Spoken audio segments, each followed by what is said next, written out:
We've got the visionaries, right? The big dreamers, the big thinkers, the people that see the opportunity in the marketplace. And that is phenomenal. The world would not be where we are today without those people. But the world would not be where we are today if it weren't for the ability to take those big ideas and turn them into actionable plans. The dreamers alone do not get the job done. It is the ability to take the dream, consolidate it, put it into an actionable step-by-step sequential process and get it to market. That is where the real power of big thinking comes from. What if you could build a business in the modern world as big or as small as you want without having to compromise the things that were the most important to you in the very beginning?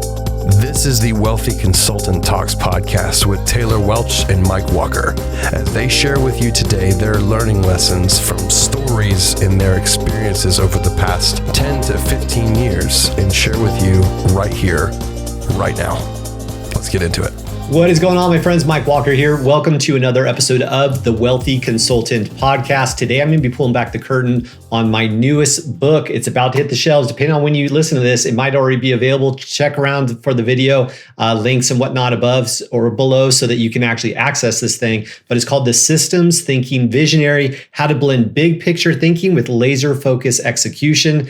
And this is a conundrum for a lot of people out there. I'll be honest. You know, we've got the visionaries, right? The big dreamers, the big thinkers, the people that see the opportunity in the marketplace. And that is phenomenal. The world would not be where we are today without those people. But equally true, the world would not be where we are today if it weren't for the ability to take those big ideas and turn them into actionable plans. The dreamers alone do not get the job done. It is the ability to take the dream, consolidate it, put it into an actionable step-by-step sequential process and get it to market, right? That is where the real power of big thinking comes from. And so today I want to kind of talk to you about the 5 growth codes. This is just one concept that I reveal inside of my book. It's taken me decades to learn this stuff for real. Yes, I'm that old. And I want to share with you these 5 growth codes because once you embrace this concept around scalability, it really starts to demystify the process of business growth. You know, so many people out there, they're like, I want to scale my business. Okay, great. Sounds good. And I'm sure that's a worthy cause. But if you specifically ask them, what in your business are you going to scale? They'd probably just come up with a vague answer, something to the effect of, well, you know, more sales or more clients or more impact. And that's fine. These are good. But what's going to drive that result, right? What's going to get us there? That's the big question. It's like, yeah, we want to grow. Okay, well, sometimes just doing more of the same isn't actually the answer. In fact, many times it's the thing that will ultimately be the downfall of that company because they're relying on old methodologies and systems that got them to level 1 or level 2, but those systems are not adequate enough to get them to level 3, 4, and above, right? And so that's something I want to share with you today is these 5 growth codes, because as soon as you start to understand this, it's kind of like pulling back the curtain or the veil and you start to see your business in a different way. And more specifically, you start to see things within the business a different way. And you start to realize, wow, you know what? There are elements of my business that need to either completely change or completely even go away if we're actually going to scale this thing, okay? And so let's dive right in because I want to save you time, effort, and energy and money. But to do that means sometimes cutting off old thinking, old paradigms that no longer will serve us if we truly want to grow, okay? Awesome. So let's get started. Growth code number 1. We're getting tactical on you right here. Scale ready systems. Again, the concept is not every system within your business is scalable. Now, okay, well, what's that mean, Mike? Like, what are the systems in my business? Well, essentially any process, a step-by-step or sequential or linear process that's done the same way every time in order to create a profitable and predictable end result. This could be as simple as your onboarding process, for example. Well, like what happens? Well, we send the client the contract, they send it back, and then once it's received, then this step happens, and then this person calls that person, right? Like it's just a series of events, okay? Now, here's the thing. When you're looking at your business, you really want to start to identify that think of it like a rubber band stretched around like a square peg. Now, what happens? Well, the areas around the corners are not nearly as stretched as the pieces on the flat of that square peg, right? So we need to realize that wherever those stretches are, need to be strong points or scalable pieces of the business equation. Like we can't scale everything equally. Not everything in our business will operate under pressure. So go back to my original analogy, onboarding process, right? Well, the process you're using right now works great, 1 to 2 clients a day. Awesome. Now 10x that. 10 to 20 clients a day. Could the same system produce the same quality end result? Yes or no? What if we 100x'd it, 200 clients per day? Could your system hold it? Oh, well, that's a whole different thing. Mike, I don't have enough people. Okay, well, there's people and there's also processes. And that's kind of where we need to start looking is, the problems and the structure that we've created today might not be sufficient to hold under the weight of our objectives. So a lot of people say, oh, I want to scale my business and I want to do this and I want to make this type of money and I want to have these types of customers. Fantastic. Great goals, great dream, great vision. But how is that under pressure with your current system? Can your current system support that growth? Well, no, we're just going to kind of work our way up. Okay, but wouldn't it be better just to have a system that's already built for the growth that we want? See, every day that goes by that we don't have a system in place that supports our vision is another day that we are literally broadcasting subconsciously and energetically out into the universe, out into the marketplace. We are not ready for the goal that we desire. You're saying, well, we want to grow. We want to have this. Great. Can you do it right now? No. Then you're not ready. So do the things, build the things, implement the things that are going to support the growth that you keep saying you want. There's a big difference between saying that you want something and being ready for it. And that ultimately is what we're talking about here, and understanding that we need to build systems that are going to solve the problems of our vision, not of where we are today.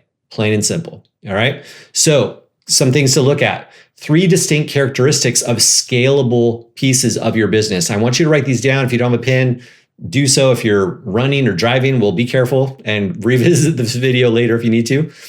All right. Or the podcast, whichever one you're listening to audio. Here we go. 3 distinct characteristics. Number 1, they become more valuable as they grow. Okay, so as they get bigger, as they grow, does that piece of the business or that sequence or process end result get better, more valuable? Number 2, can it expand without proportional resources? Now, here's the thing. We want more clients. Great. Yeah, but every time we onboard a new client, we need another team person to support them. That's not scalable, because all you're doing is your resources, your requirements and bandwidth required to produce the end result is directly proportional to your ability to grow with the scale of demand. And so if you're adding new people and processes every single time you're adding a new client, well, then you're not scaling. That's just linear growth. And that's just kind of almost parallel growth.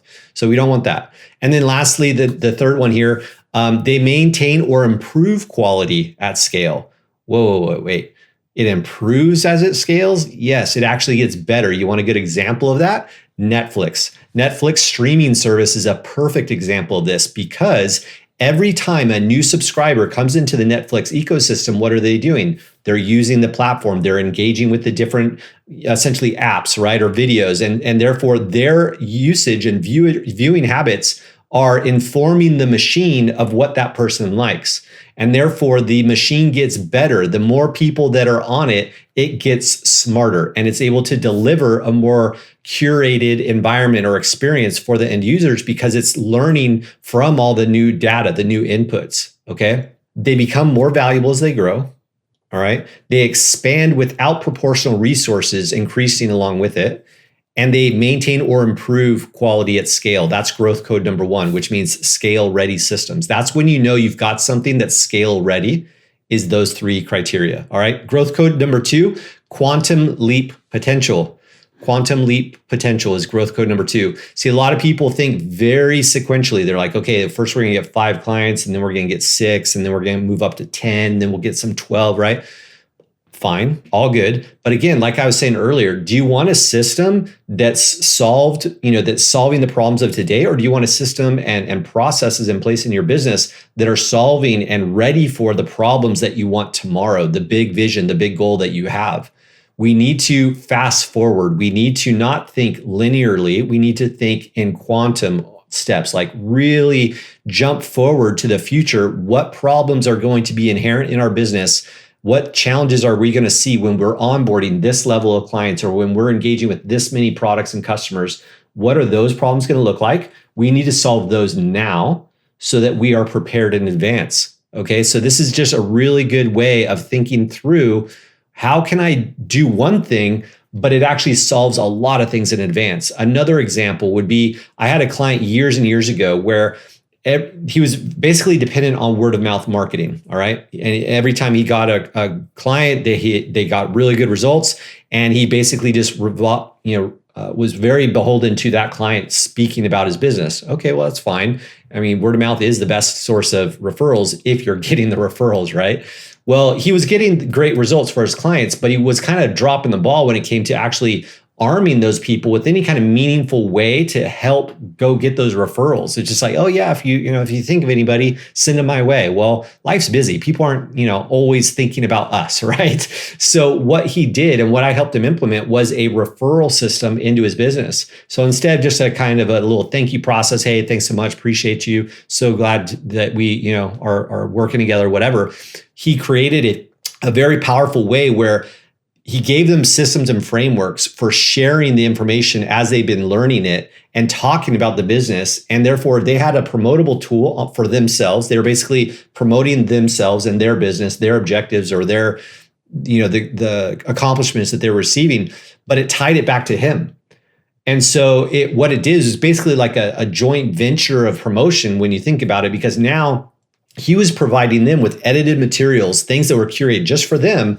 But what did it do? That one video became a force multiplier because think of their network. They have dozens, hundreds, thousands, tens of thousands of people within their influenceable network. Well, now he is creating one asset that is getting inserted into a multiplicative process, a network, a matrix of opportunity by just doing one thing.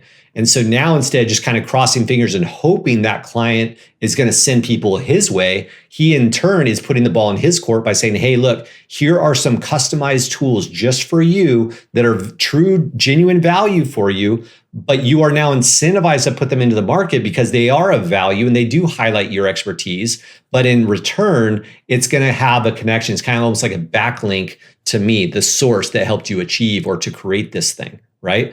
Really simple to do. This isn't like revolutionary stuff here. This is just doing it. It's thinking about it and going, you know what? If I am truly reliant on word of mouth advertising, then what can I do to make their lives easier? How do I make it easier for them to talk about me and my business and what I do, right? That's all we're talking about here. This isn't some misto stuff. It's just thinking through and go, how can I get more out of this? This is I do one thing, I spend one time unit to create this one asset, but then it goes into a network of people that have who knows how many people that they know, and then who knows how many people those people know, right? So it's just that ripple effect. It's a little pebble that you drop into a lake, and the ripple effect is huge. It's disproportionately larger than the effort it took to produce the thing, right? That's a scalable or like a quantum leap potential item inside of your business. Growth code number 2. Let's move on to growth code number 3. We got 3 left. Here we go. Vision alignment under scale. This is a big one. Some people grow right out of their shoes. All right. And what I mean by that is they scale, they grow, they get the clients, they get the more revenue, and they realize they're miserable. They're exhausted. They no longer even do the things that they originally loved doing anymore because they're so buried under the minutia of administrative concerns, right? So we need to make sure that our vision of scale is in alignment with our values. Scale and values. We got to make sure those things are laid on top of each other. If they are not, then you're leaning your ladder up at the wrong building, because the growth is going to, like I said, just grow you right out of your comfort level, right out of your peace and your purpose of why you're even here in the first place.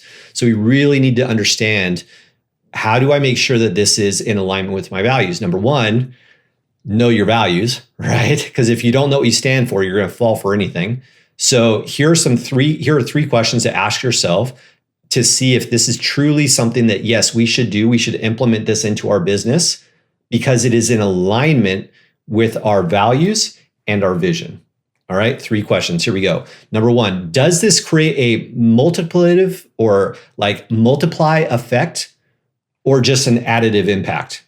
So is this a 10x thing, or is this just another 1x and then we're going to have to go get 9 more 1x's to equal the 1 10x thing that we could have been doing instead? See what I mean? Like, we need to make sure that this is a true multiplier effect, a force multiplier, versus just, oh, here's one more idea we could do. Here's one more thing we could do. Well, yeah, you can, but you've only got so many time units in a day. So we need to understand like what is truly worth the time, effort, and energy to put into it. And is it generating the full leverage that we need? That's number 1. Number 2, will this strengthen or dilute our vision at 10x scale? Again, kind of going back to what I was saying earlier. Okay, yeah, we should do this. This truly does look like it can produce the type of result we want. Fantastic. It's in alignment with our vision. Great. But what happens when we 10x it? Again, hey, we can onboard 2 to 3 clients a day and we deliver a phenomenal experience. Awesome. Can you do that at 20? No. Got it. Something's off. We have a system for today, but not for tomorrow. Something to work on. Question number 3, does this move us closer or further from our ultimate mission? Again, success is a very broad term, and be careful the filters and the paradigms that you accept into your mind and heart that the world will feed you through the screens you view all day long. Okay? So you got to remember the inputs, the eyes and the ears and our surroundings are going to input and imprint upon our minds what success looks like. But that does not necessarily dictate and mean that it's true for you. Okay, so we have to make sure that we have a absolute clarity. What does good look like to you? It doesn't have to be the mansion on the beach with the 10-car garage and all the things that go along with it. That does not have to be success, but we need to get clear on what that looks like. What is our vision, our value system, and then what we are building into the business at scale? Is that going to help us get there, or is it going to pull us away from it? The interesting part is we've heard the success stories. I know you need to like go on about it, right? Like you hear about the person that finally quote unquote makes it, and then they're miserable. They lose their partner and their family, right? And the whole thing. Well, why? Well, because they scaled, they chased the dream, but they lost view of the values. And so they sacrificed their soul for the world. And we all know that that's a terrible place to be. All right. So growth code number 3, vision alignment under scale. Yes, you want to scale. Yes, you want to grow. Yes, you want to reach big things. Awesome. But can you do that while staying in align with your values? Huge, huge piece. Growth code number 4, value stress test. This is a good one. 3 questions to ask yourself. I've already kind of touched on, but I want to kind of give you the questions to ask if these can, if these can actually be built into your business for scale. Number 1, does this amplify or dilute our core values? If you were to 10x, 100x, or even 1000x something, does this amplify or dilute our values? Can we stay true to ourselves if this were to grow 10x, 100x, 1000x? You have to, as basic as a question as that is, run it through your mind. Again, hey, my goal is to make $1 million a year. Great, you make $1 million a year now. Can you keep up with your values and what you want to do? Yeah, no problem. Great. What about 10 million? Well, I don't know. I've never had 10 million. Well, think about it, right? Like we've got a quantum leap. We've got to start solving the problems of tomorrow if we ever want to reach them. So therefore, we need to start thinking about the types of problems we hope to be able to solve that are in alignment with our vision.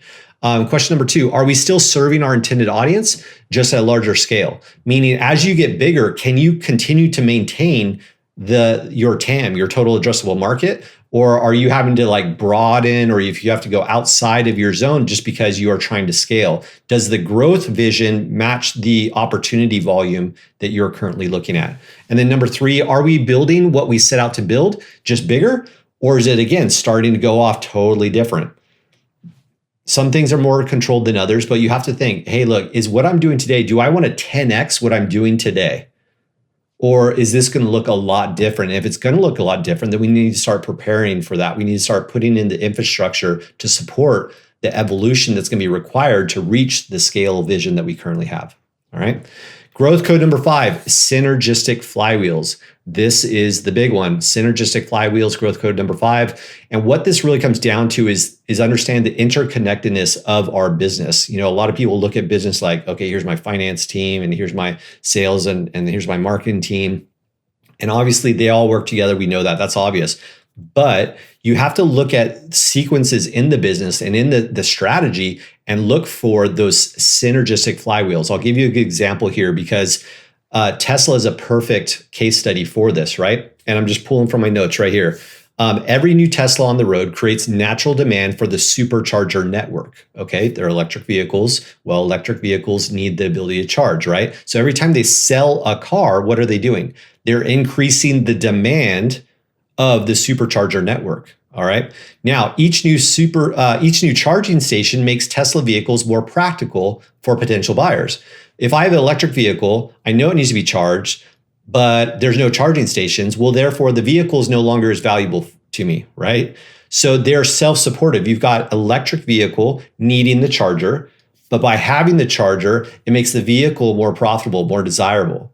All right. And then that battery technology that they're using is the backbone of everything, because as they use the vehicles, the demand for the battery systems increases. As the battery systems grow, that network becomes bigger, becomes more profitable. It then supports the technology that drives the battery technology in the vehicles itself. See how that works? Like a self-licking ice cream cone. It just keeps getting better and better, right? Because as one piece of it grows, it increases the value proposition of another element of the business. That is massively powerful when you can go, hey, you know what? The bigger we get over here, the more valuable this becomes over here. And that's exactly like hey, this is a smaller example than Tesla to be sure, but it's just as impactful. Within Chamber, all right, our highest tier consultancy, we have only 200 seats available in the Chamber Mastermind. As one person leaves, it makes room for one more person. It's a confined network of people, right? Here's the cool part though. Because we guard the gates of Chamber so well, only the right business people come into that mastermind. So what happens? When we plug in a new brain, a new human, a new person with all this, their own experience and all the things that they bring with them, right? When we plug that into that system, the system becomes better because everybody else in the network, in the Chamber Mastermind, benefits from the experience that person brings into it. So it's not a limiting factor to go, oh my gosh, we have another person which requires more resources. No. When we bring in a new person, we're bringing in years of their experience, their knowledge, their IP. Even the questions they ask can drive value for others because others go, wow, yeah, I never thought about that. I should be looking about that in my business too. So you see what I mean? Like you got to look at pieces in your business and go, okay, if we were to 10x this thing, would it increase the value for us? And where else in our network, in our system, would it benefit? Plain and simple. So many people's systems actually break or reduce quality at volume. You see this a lot in the agency world where every time they add a new client, what happens? One of two things. Either they have to add another person to their team to support that client, right? That's that parallel growth that we talked about that just never works. You're not scaling, you're just growing. There is a difference. Or they don't add a new team member on because they know that they don't want to lose that profitability margin. So what do? Well, it dilutes their team's bandwidth across more people. So every time an agency adds somebody to their network, to their customer base, the quality, the value proposition for all the other customers does what? It goes down. Isn't that interesting? That you have a company that is trying to grow, trying to make more money, and yet every time they add a new client, they are diluting the value proposition for all their other clients. Or to make up for that fact, they have to add a new team member and therefore their profit margin stays the same or even reduces. That ultimately is the problem to be solved. And that problem to be solved is done by understanding these growth codes and then making sure that you have synergistic flywheels built into your business. If any of what I've been talking about today resonates with you, if you know you're dealing with some of these scale challenges, get my book. Like I said, the link will be around here somewhere, or just search on Amazon, The Systems Thinking Visionary, and plug these growth codes into your business. I go way deeper into the book, templates, downloadable tools, the whole bit. I know you're going to love it, but check it out. I believe it will help you in this scale vision conundrum. It's a real thing, but we've got the solution for you. All right. God bless. Have a great one, guys. Thanks for joining me on another episode of the Wealthy Consultant Podcast. Look forward to jamming with you on another one. Take care, guys.